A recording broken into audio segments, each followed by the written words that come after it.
안녕하세요. 저는 인천에 살고 있는 30대 여성입니다. 이제 겨우 30 후반인데 벌써 이런 곳에 사연을 보내게 되는 일이 생기게 되네요. 그것도 좋지 않은 사연으로 말이죠. 이런 이유로 결혼 후 살게 된 삶이 제 2의 인생이라는 말을 하나 봐요. 남편과 연애를 하고 결혼식을 올릴 때까지만 해도 이런 일이 저에게 생기게 될 거라고는 생각지도 못했으니까 말이죠. 저는 원래대로라면 없었을 시집살이였는데 어쩌다 보니 모진 시집살이에 악독한 시모를 만나 고생을 하게 되었습니다. 오늘은 그 악독한 시모 이야기를 해보려고 해요.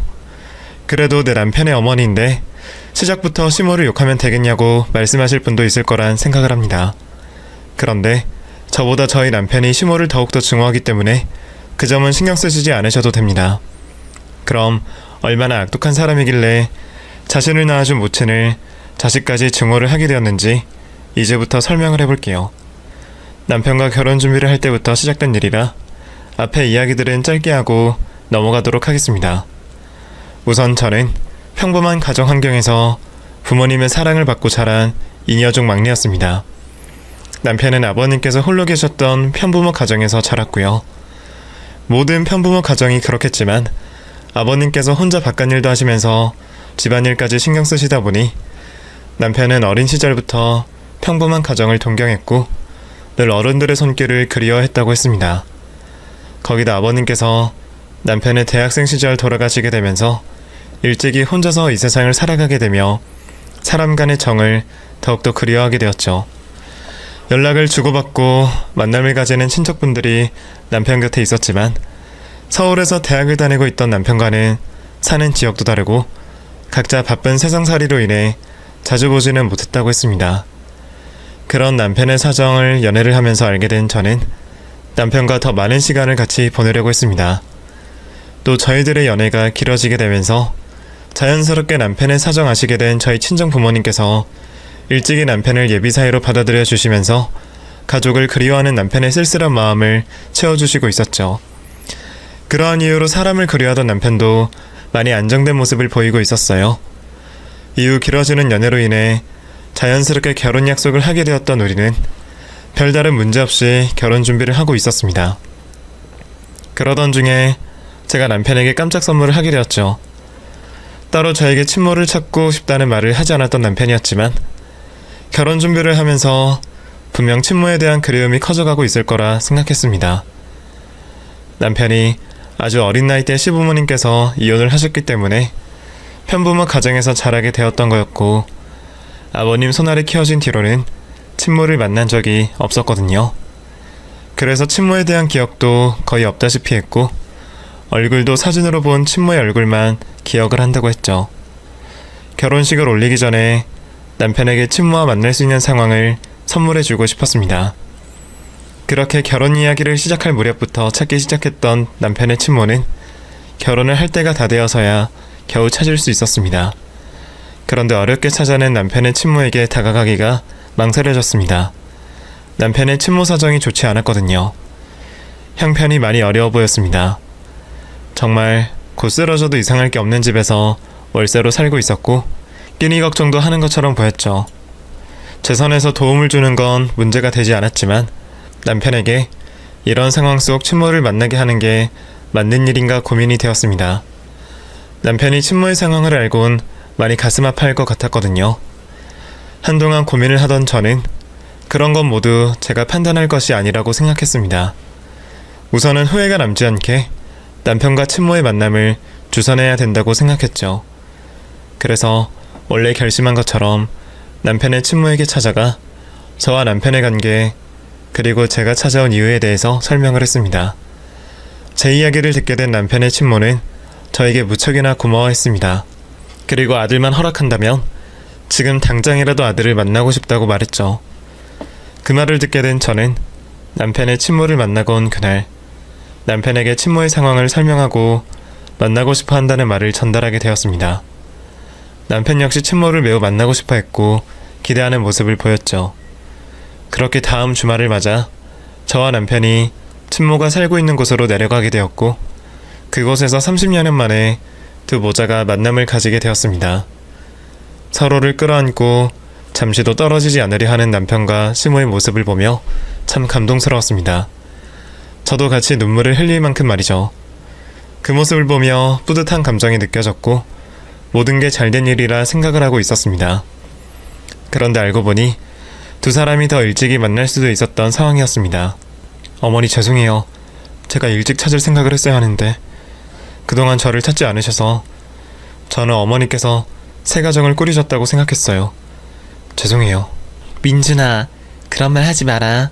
부모는 자식이 죄송하다, 미안하다라고 하는 말이 가장 가슴 아파. 나야말로 널 찾지 않아서 미안해.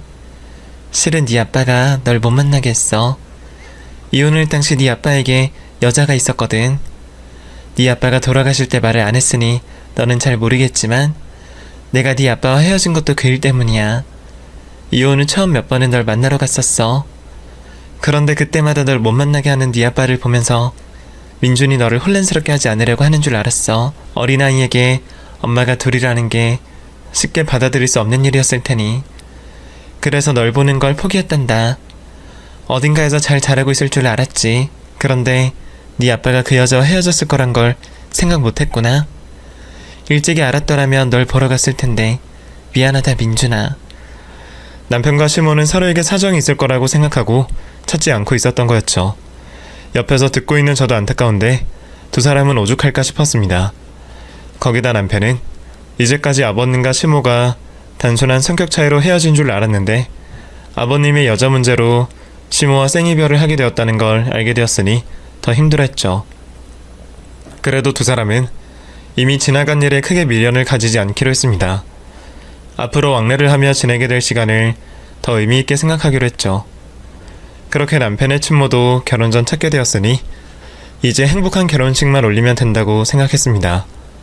그런데 그 일 때문에 결혼 직전 목소리가 높아지는 일이 생기게 되었습니다. 남편이 시모를 혼주석에 앉히고 싶다고 친척분들에게 말을 한 거죠. 그런데 친척분들께서는 시모가 그 자리를 앉을 자격이 없다면서 반대를 하셨습니다. 고모, 그 감정은 아버지와 어머니 두 분 사이의 일이에요. 이건 제 결혼식 문제고요. 만약 아버지가 살아계셨더라면 이런 말 꺼내지도 않습니다.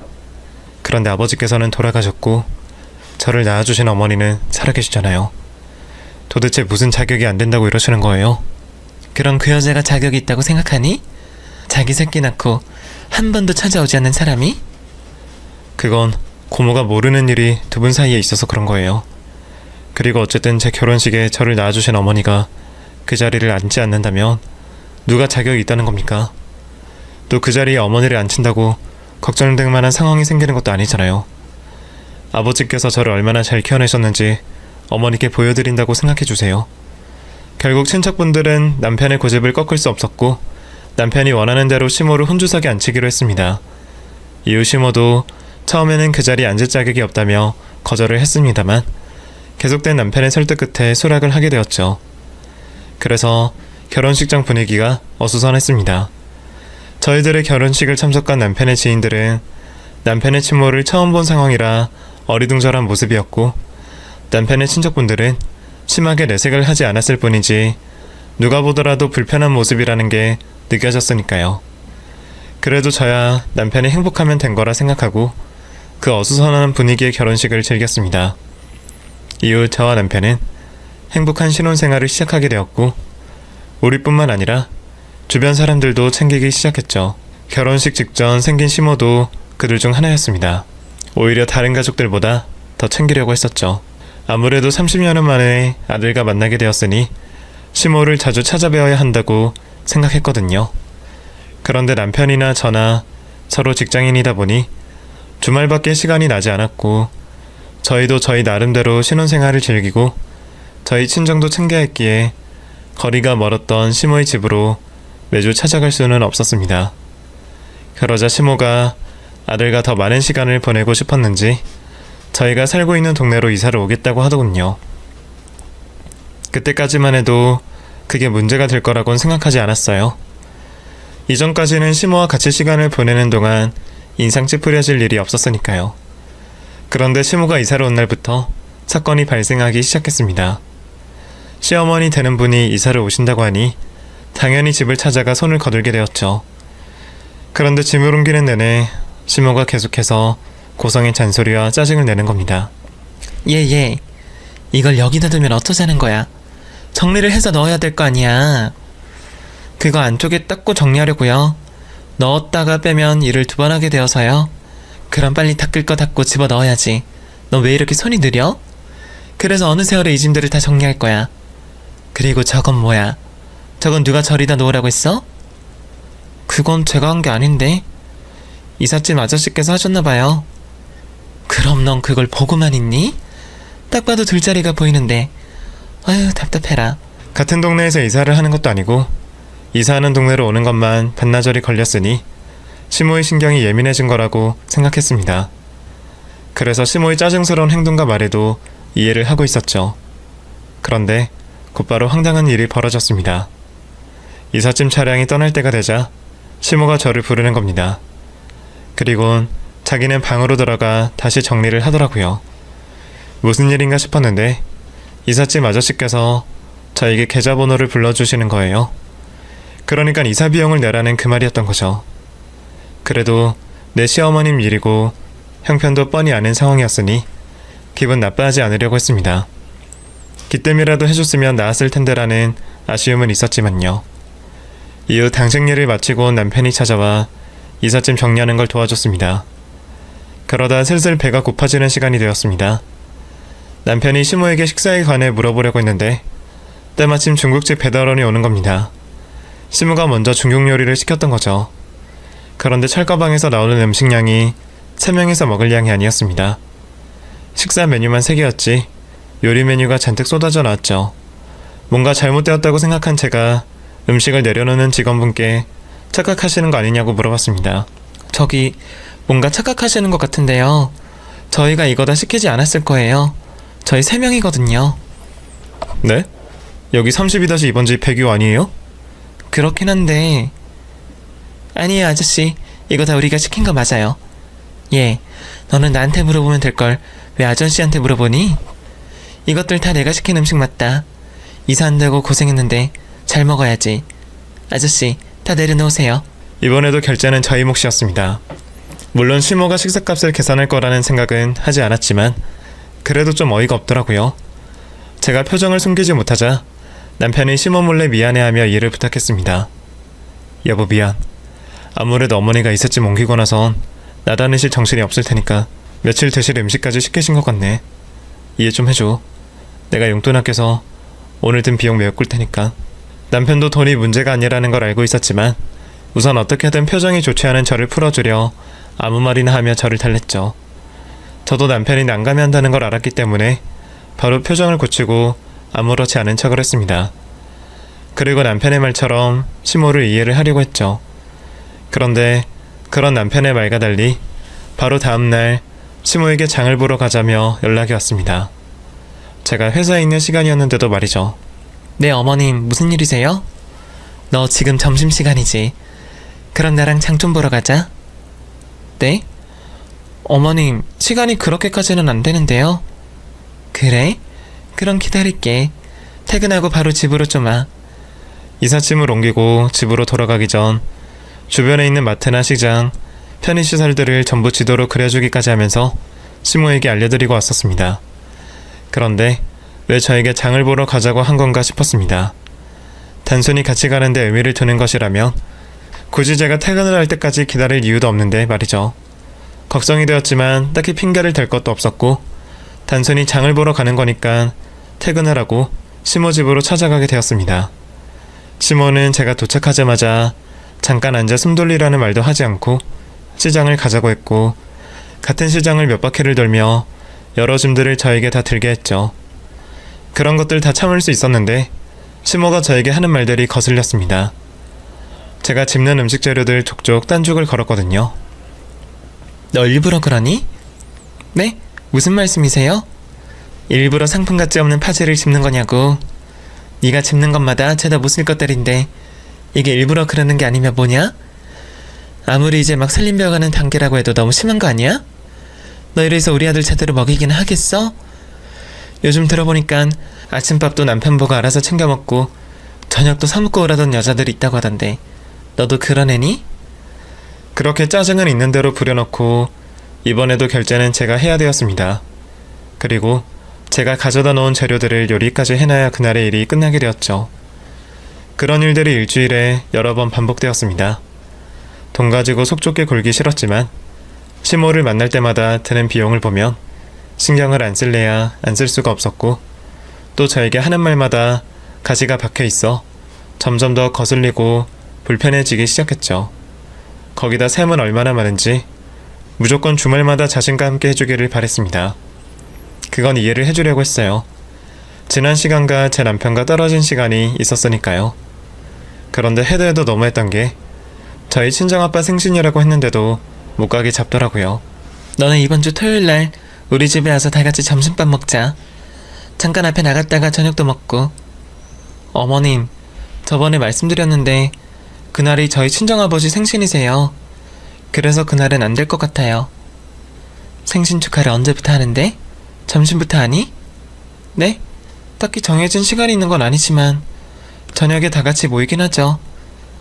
그러니까 점심 먹고 가면 될 거 아니야. 양쪽 집안이 만족할 수 있는 방법이 있는데 왜 그렇게 머리를 쓰려고 하니? 그럼 그냥 일찍 와라. 조금이라도 시간 더 보내게. 결국 아침부터 시모 집에 가게 되었는데 집을 떠나기로 약속한 시간이 되어서도 놔주지를 않는 겁니다. 아픈 척을 하면서 말이죠. 저희와 시간을 잘 보내다가 갑자기 아파하는 시모를 보며 당연히 꾀병이라는 걸 알았습니다. 그 모습을 보자 이건 좀 너무하다고 생각이 들었습니다. 결국 저는 화가 난 상태로 자리를 박차고 나가 친정집으로 가게 되었죠. 남편은 어쩔 수 없이 시모에게 잡혀있게 되었고요. 남편 없이 혼자 친정집에 오게 된 저를 본 친정 식구들은 애써 제 기분을 맞춰줬습니다. 친정아빠 생신이시다 보니 기분 나쁜 내색하지 않으려고 했는데 그게 안 되더라고요. 결국 제가 눈물을 흘리며 이제까지 있었던 이야기를 하게 되었고, 아빠께서 남편에게 이제까지 있었던 일에 대해 좋게 둘러서 이야기를 하며 주의를 주셨죠. 남편 역시도 시모가 이제까지 저를 부르는 일을 심각하게 생각하고 있었기 때문에 이번 일을 문제 삼아 시모에게 무리한 행동과 요구, 심한 말을 하지 못하게 잘 설명하겠다고 했습니다. 그렇게 주말을 맞아 남편이 시모에게 말을 하러 가게 되었죠. 그런데 남편이 시모를 찾아간 지 얼마 되지 않아 저에게 전화가 걸려왔습니다. 시모였죠. 전화를 받았는데 시모가 대뜸 저에게 욕을 하는 겁니다. 뒤에서 남편이 시모를 말리는 목소리가 들렸고요. 이 못된 년, 모자 사이 이간질하니까 좋냐? 이제 네 계획대로 된 거야? 이 망할 년아, 내가 뭘 얼마나 했다고 내가 내 새끼한테 이런 소리를 듣게 만들어. 너 내 자식 네 손바닥에 두고 네 입맛대로 요리하려나 본데 어디 나도 네 입맛대로 해봐라. 지지든 볶든 네가 하고 싶은 대로 해보라고. 어머니 뭐 하시는 거예요? 왜 이렇게 흥분을 하세요? 그 사람한테 그러지 마세요.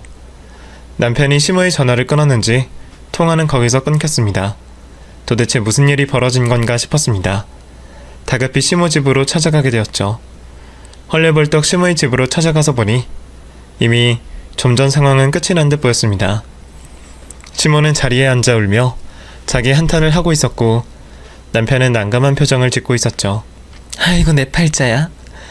남편 복 없는 년은 자식 복도 없다고 하던데 난 며느리 때문에 그나마 있는 자식 복을 빼앗겼네. 민준이 너 엄마가 어떻게 살았는지 말 안 했어? 그런데 그걸 조금 네 안에 귀찮게 하고 힘들게 했다고 나한테 이래? 남편 바람나서 돈 한 푼 못 받고 이혼당한 여자가 뭘 제대로 누리고 살았을 것 같아? 손가락 부러터지게 일하고 온몸이 부서져라 일하면서 살았다. 그러다 이제 몸도 아파 일도 못하는 상황에 네 아내, 내 며느리 조금 부려먹은 것 가지고 이러니? 내가 너희들과 같이 보내고 싶은 시간이 많았으면 하는 마음에 그렇게 한 건데 말 못되게 하고 행동 못되게 한 건 평생 살아온 내 삶이 그런 바닥이었던지라 그런 말들이 입에 배어서 그랬던 건데 그걸 이해 못해줘? 아니다. 그래, 내가 잘못했지. 밑바닥 인생이 사람답게 살겠다고 한 내가 문제야. 알겠다, 내가 사라져주마. 내가 없어져야 너희가 편하게 산다고 하니. 어머님, 말씀을 왜 또 그렇게 하세요? 그런 말이 아니잖아요. 시모는 자기가 살아온 힘든 인생을 또다시 되풀이하며 남편에게 협박 아닌 협박을 했죠. 결국 저와 남편이 흥분한 시모를 겨우 진정시켜야 했고, 원래 시모 집을 찾아간 목적을 이루지 못하고 집으로 돌아와야 했습니다. 남편에게 자신의 인생사를 들이밀며 협박을 하는 시모의 모습을 본 저는 앞으로 괜한 말을 하지 말아야 되겠다고 생각했습니다. 이러지도 저러지도 못하는 남편이 불쌍해 보였거든요. 오히려 제가 남편을 위로해줘야 했죠. 저에게 위로를 받던 남편은 친모와 가깝게 지내게 된 것에 대해서 후회를 한다는 말을 했습니다. 그 말이 저에겐 또 다른 충격으로 다가왔고 축 처진 남편의 어깨가 안쓰러워 현재 꼬여버린 시모와의 관계를 제가 개선시켜야 되겠다고 생각했죠. 그날부터 시모의 불응과 잔소리에도 기분 나빠하지 않으며 제가 나서서 잘 하려고 했습니다. 그런데 그 소동이 있고 난 뒤로 시모는 자신이 하는 행동과 말에 거리낌이 더 없어졌습니다. 그때부턴 그나마 며느리라고 저에게 차리던 최소한의 예의도 보이질 않았죠. 험한 말, 쌍소리는 기본이었고요. 요구사항도 많아졌습니다. 그런 일을 겪다 제가 회사를 잠시 휴직하게 되었습니다. 시모에 대한 스트레스 때문인지 회사 업무 때문인지 모르겠지만 몸이 급격히 안 좋아지게 되었거든요. 그래도 일을 쉬게 되면 원래 일하던 시간에 휴식을 취할 수 있을 거라고 생각했는데 오히려 그 시간부터 시모에게 불려다니기 시작했습니다. 거기다 저를 괴롭히는 새로운 레파토리가 생겨났죠. 저보고 남편 돈이나 축내는 사람으로 몰아갔고 아픈 사람에게 몸으로 때우는 일이라도 하라는 겁니다. 네, 어머니 무슨 일이세요? 야, 너 왜 이렇게 전화를 안 받아? 죄송해요. 요즘 몸 때문인지 계속 낮잠을 자게 되네요. 어이구, 팔자 늘어지는 소리 하고 있네. 너 우리 아들 돈으로 아주 호의호식한다? 밥 먹고 자고 TV 보고 자고. 너 그렇게 생활할 거면 잠깐이라도 몸 쓰는 일 하는 게 낫지 않겠니? 요 앞에 마트에서 사람 구하던데 그거 해서라도 가게에 도움이 되어야 되는 거 아니야? 어머님, 저 병원 다니고 있잖아요. 최소 3개월은 무리하지 말고 스트레스 받지도 말라고 해서요. 지금 몸이 너무 안 좋아서 그런데 좀 괜찮아지면 운동도 하고 차차 일할 몸 만들 거예요. 아이고, 그러세요. 대단하시네요. 그럼 그렇게 하시든가 마시든가 하고요. 우선 우리 집으로 좀 와라. 집이 낡아서 도배지를 시켰는데 이거 혼자서는 도저히 안 되겠다. 오히려 스트레스를 더 받을 수 있는 상황이었지만 그래도 남편이 이를 먼저 예상하고 적당한 선에서 핑계를 댈 수 있게 도와주었고 가끔은 시모에게 너무 괴롭히지 말라고 말도 해줬습니다. 덕분에 시모에게 매일같이 시달리지 않아도 되었죠. 하지만 좀처럼 개선되지 않는 시모의 관계와 존재는 점점 더 큰 고민거리가 되어가고 있었죠. 그러던 중 어쩔 수 없이 시모와 시간을 같이 보내야 하는 날이 찾아왔습니다. 바로 시모의 생일이 되었던 거죠. 당연히 가고 싶지 않았습니다만 그랬다가는 시모가 어떤 난리를 칠지 불보듯 뻔했습니다. 이왕 가야 한다면 그날 큰 소리가 나지 않게 준비를 하는 게 최선이라고 생각했습니다. 그래서 음식도 정성껏 준비하고 선물과 함께 용돈까지 챙기게 되었죠.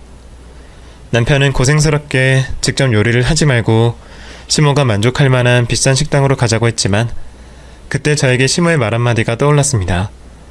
과거 시모의 부름으로 장을 보던 중 들었던 이야기였는데 생일상과 제사상은 무조건 손수 만든 음식을 올려야 한다고 말한 적이 있었죠. 그러다 보니 직접 생일상 음식을 차리는 게 낫겠다 싶었습니다. 물론 비싼 식당을 가도 시모가 좋아라 하겠지만 분명 자기 기분이 나쁠 때는 생일상을 안 차린 것 가지고 꼬투리를 잡을 게 뻔했습니다.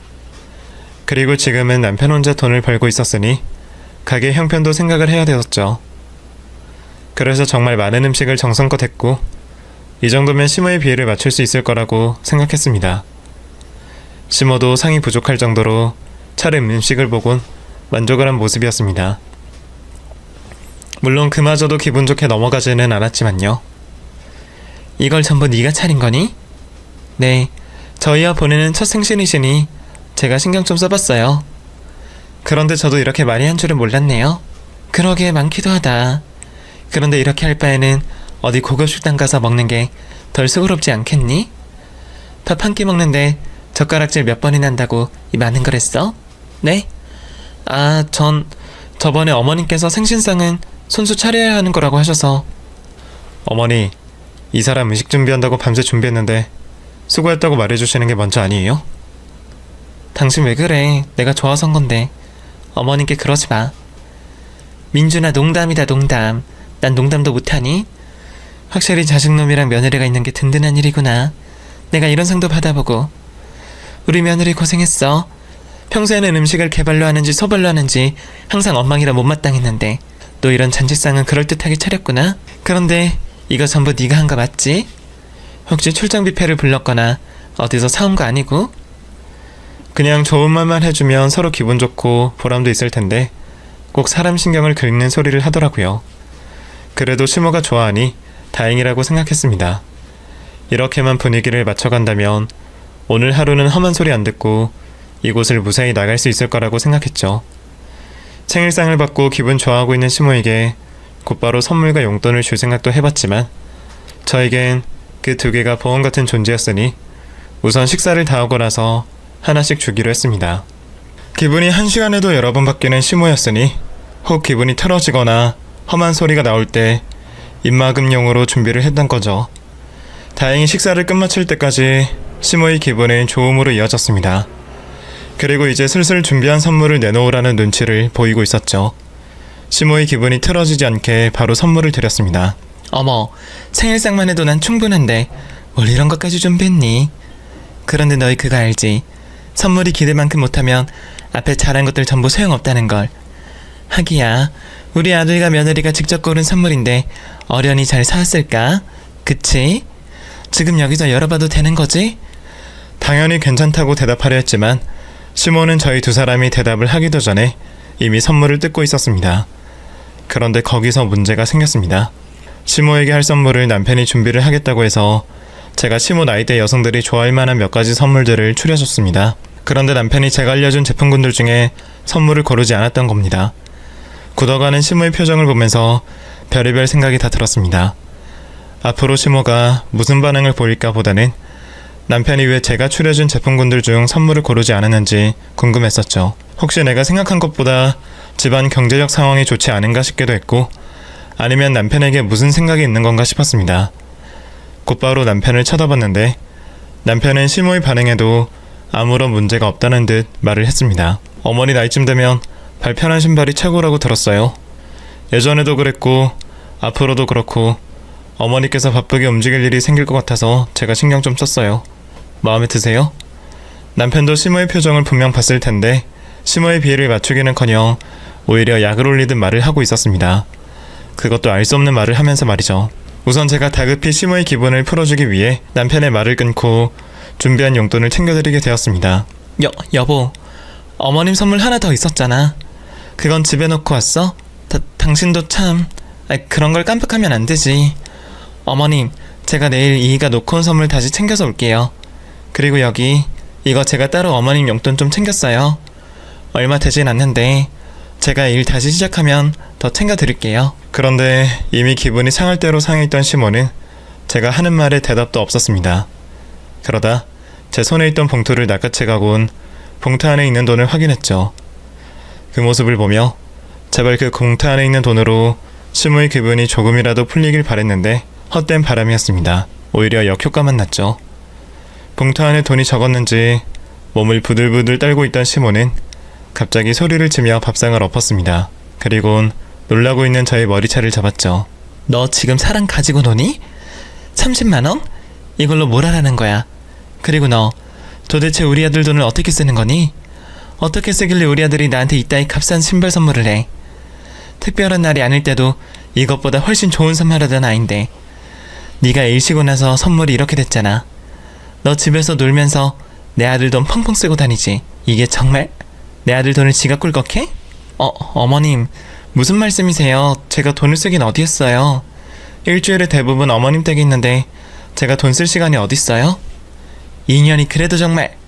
시모의 갑작스러운 행동으로 인해 집안은 난리가 났습니다. 그런데 그때였어요.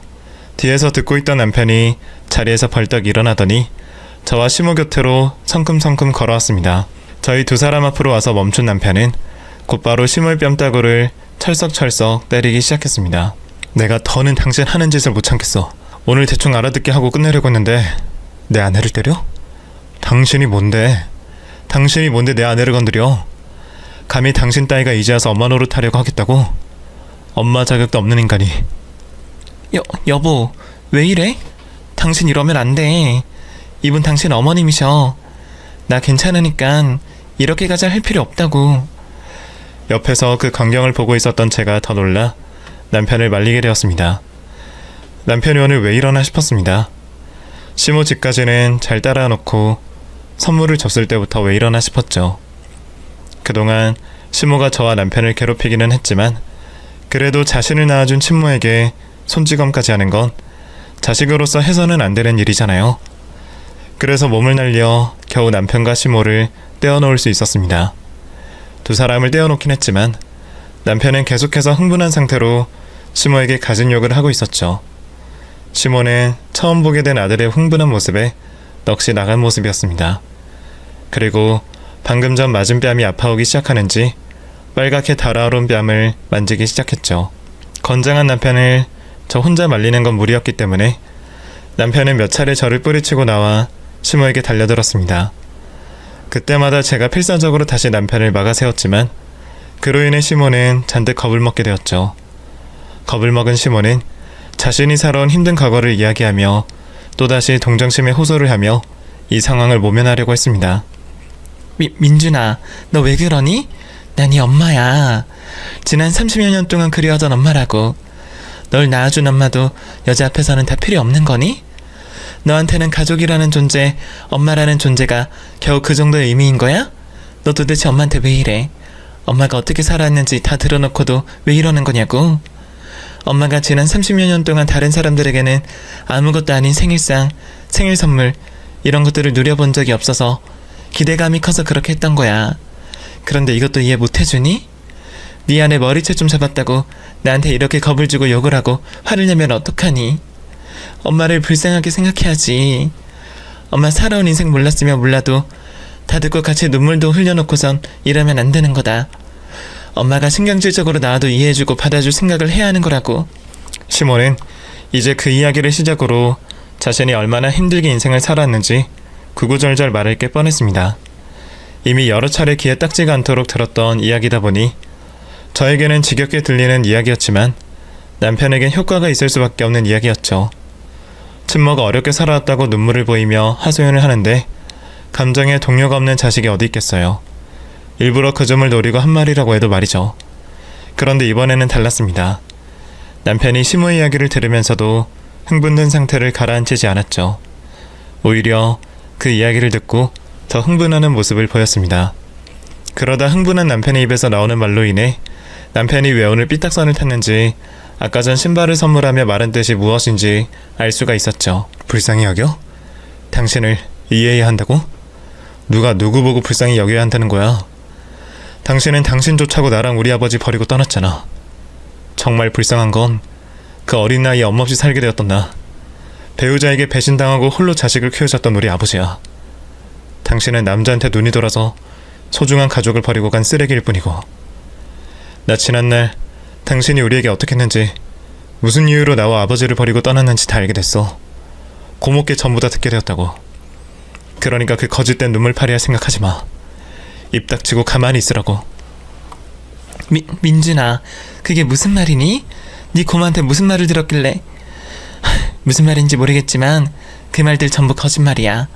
너도 알잖니. 너네 아빠 쪽 식구들이 날 얼마나 미워하는지. 그런데 그 말들을 믿어? 엄마가 살아온 이야기를 듣고서도? 당신 변명할수록 당신이 거짓말쟁이라는 걸 증명할 뿐이야. 내가 그 개자식까지 만나면서 당신이 어떤 인간인지 직접 다 확인했어. 자, 거기에 적혀있는 이름 보면 누군지 단번에 알겠지? 당신이 남편과 자식을 버리면서까지 택했던 사람이니까. 남편은 주머니에서 명함 하나를 꺼내 시모에게 던졌습니다. 그 명함을 집어든 시모는 눈이 휘둥그레지며 놀란 모습을 보였죠. 당신, 우리 아버지가 바람나서 이혼을 당했다고? 또 아버지가 당신이 나에게 접근하는 걸 막았다고? 언제까지 날 속이려고 했어? 언제까지 속일 수 있을 거라고 생각했냐고. 당신 춤바람 나서 도망간 거라며?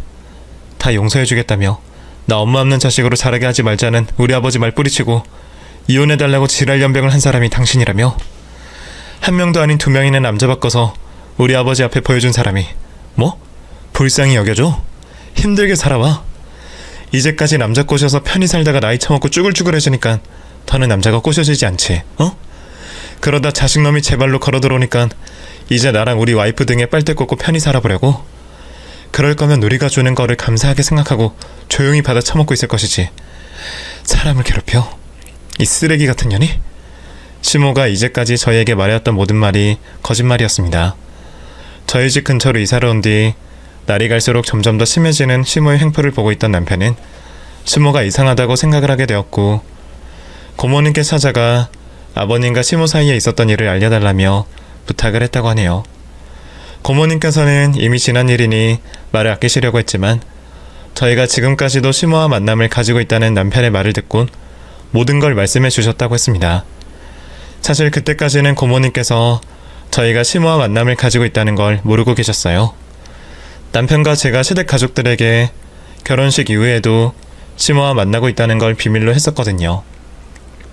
아무래도 결혼식 전 한 번의 큰 소동이 있었으니 시댁 식구들에게는 알리지 않는 게 좋을 거라 생각을 했었죠. 지금에 와서 생각해보면 그 판단이 아쉽게만 느껴집니다. 어쨌거나 고모님께 부모님 두 분 사이에 있었던 일들을 듣게 된 남편은 놀랄 수밖에 없었다고 했어요. 시모에게 들었던 내용과 전혀 달랐으니까요. 시모는 제 남편인 아들을 낳고도 모성애가 있는 모습을 보이지 않았다고 했습니다. 저에게 시조부모님 되시고 자신에게 시부모님이 되는 분들이 무섭지도 않았는지 여러 핑계를 대고 두 분께 남편을 맡기고서 춤을 추러 다녔다고 하네요. 그러다 눈이 맞은 사람과 함께 야밤에 도망을 쳤다고 합니다. 아버님께서는 없어진 시모를 찾아다니시다가 이 사실을 뒤늦게 알게 되셨고요. 매정한 시모는 도망을 치고 난 이후에도 집으로 연락 한 통 없었다고 해요. 남자와 눈이 맞아 바람이 났으니 아버님은 궁금하지 않더라도 이제 겨우 3살배기였던 아들은 궁금하고 보고 싶은 게 자식을 가진 보통 엄마들의 마음일 텐데 말이죠. 이후 아버님께서는 돌아오지 않는 시모를 기다리셨다고 합니다. 그래도 남편을 엄마 없는 자식으로 키우고 싶지 않으셨다고 했어요.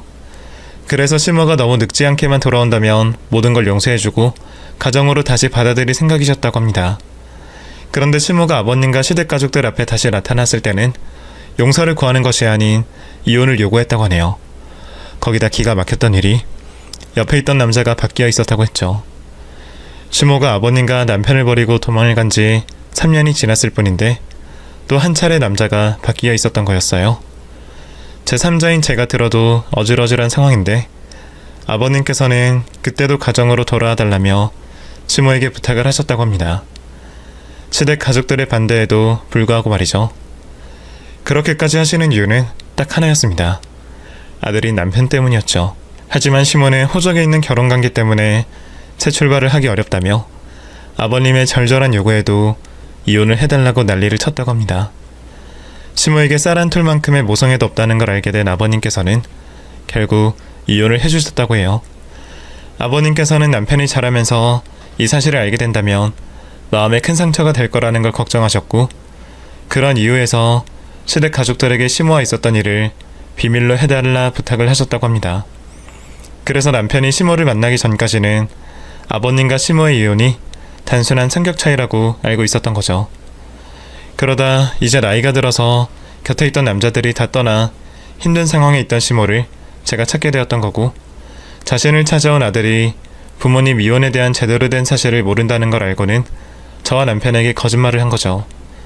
그렇게 자신의 아들에게 관심도 사랑도 없었던 시모는 안타까운 어미 노릇을 하며 저희들을 괴롭히고 자기 이득을 취하고 있었던 겁니다.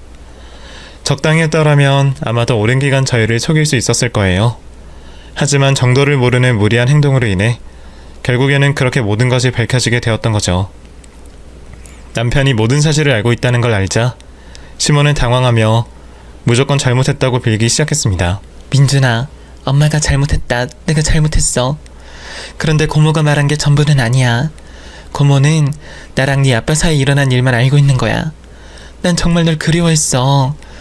어떻게 어미가 새끼를 그리워하지 않겠어. 네 아빠와 성격이 맞지 않아서 또 다른 남자가 내 마음에 들어서 가정을 버린 건 맞지만 난 널 한시도 잊은 적이 없어. 그러니까 진정 좀 해. 엄마가 거짓말한 건 잘못했다. 거짓말, 거짓말 또 거짓말. 그래서 아버지가 나 가끔은 만나달라고 한 그 부탁을 그렇게 무시했어요? 그래서 당신이 날 몇 번이나 찾았는데 당신 새끼가 그려서 몇 번이나 보러 왔냐고. 내 아버지는 당신한테 그런 수모를 당하면서까지도 끝까지 나만 생각하셨어. 그래서 당신 보고 가정으로 돌아와 달라고 했던 거고, 이혼 후에도 나를 찾아와서 만나달라 부탁을 했던 거야. 그런데 당신은 당신밖에 모르지? 아니구나. 남자 새끼들 품밖에 몰랐던 거지. 내가 이 사실을 고모에게 듣고 얼마나 더럽게 느껴졌는지 알아?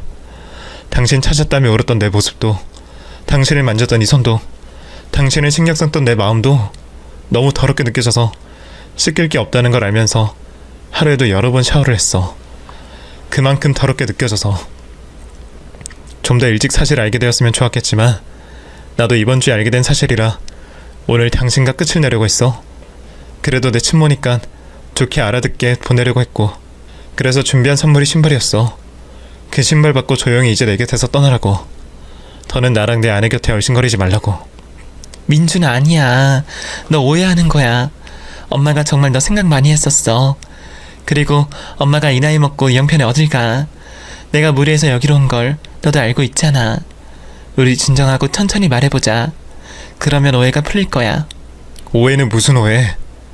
내가 당신 바람났던 남자까지 만나서 얘기를 다 들었는데 그놈도 당신 보고 그러더라. 태어나서 남자를 그렇게 좋아하는 여자는 처음 봤다고. 남편과 자식 새끼 버리고 자신에게 와서 평생 같이 살 줄 알았는데 곳에 바람이 또 났다며?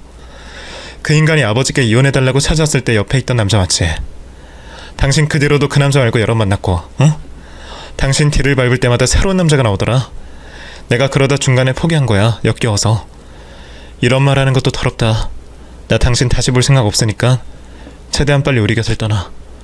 모든 것을 인정하는지 남편이 하는 말을 듣고만 있던 시모는 그럼에도 저희에게 받는 도움을 포기할 수 없었나 봅니다. 남편에게 매달리려고 했죠.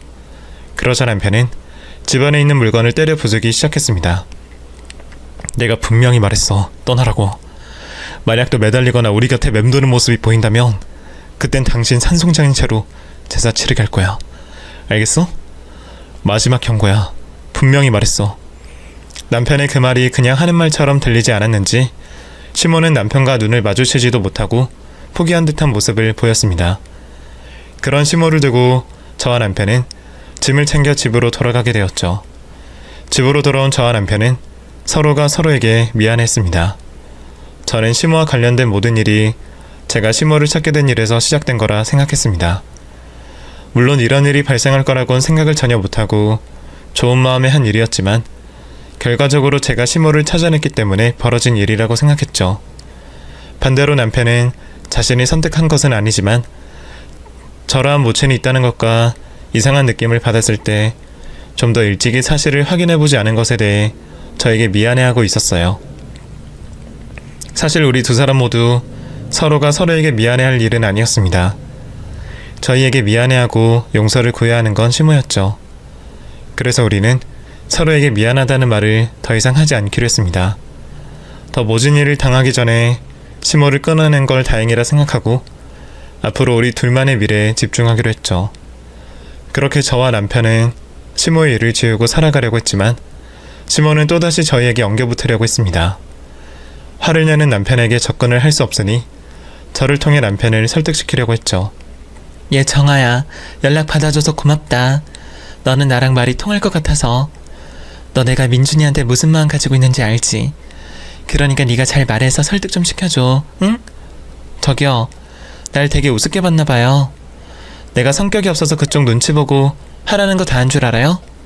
나도 내 남편 때문이었어요. 당신이 내 남편 친모니까 내가 참고 속였던 거라고. 근데 무슨 말이 잘 통해? 내가 당신 갈아 마셔도 시원치 않은 상황인데 아직 우리한테 빨대 꽂을 수 있는 줄 아나 본데? 아휴, 당신 이제 빨대 꽂으려 하다간 그거 부러진다. 알았어? 그리고 그 입, 거짓말만 늘어놓는 그 주둥아리도 같이 부러질 거야. 알겠어? 그러니까 조잘거리지 말고 내 남편이 말한 것처럼 우리 곁에서 사라져. 아니면 진짜 어디 한 군데 부러질 준비해야 될 거야. 알겠어? 그 뒤로 저에게 따로 연락이 오진 않았지만 시모는 곧바로 그 동네를 떠나지는 않았습니다. 남편과 동네를 돌아다닐 때면 가끔 거리에서 마주치게 되었죠. 그때마다 시모는 아련한 눈빛을 보이며 혹시나 하는 동정심을 유발하려고 했습니다. 하지만 시모에게 치를 떨었던 남편은 손에 잡히는 대로 물건을 짚고 던지거나 휘두르는 척을 하며 겁을 줬죠. 그런 시모는 겁을 먹고 불이 나게 도망을 가곤 했습니다. 그런 행동을 여러 차례 하고 나서야 시모는 이사를 간 듯 보였습니다. 그 뒤론 어떻게 살고 있는지 모르겠네요. 그 사이 늙고 형편없는 몸으로 남자를 꼬신 상황이 아니라면 여전히 힘든 삶을 살아가고 있겠죠. 제가 굳이 이곳에 이렇게 글을 보내게 된 건 시모가 이곳 사연을 자주 듣는 걸 알고 있기 때문이에요. 그래서 이렇게 저희가 행복하게 잘 살고 있다는 소식을 알려주고 시모 열불 좀 터지라고 보내게 되었습니다. 어떻게 잘 듣고 있는지 모르겠네요. 설마 자기 욕인 줄도 모르고 있었던 건 아니겠죠? 어머님, 저희 계속해서 행복하게 살 테니 평생 후회하시고 반성하시면서 사세요. 그럼 다른 분들께 저희 시모가 얼마나 못된 사람인지 소문을 다 낸 것 같으니 저는 이만 글을 마무리하고 마치겠습니다. 사연 들어주셔서 감사합니다. 그럼 여러분 모두들 안녕히 계세요. 감사합니다.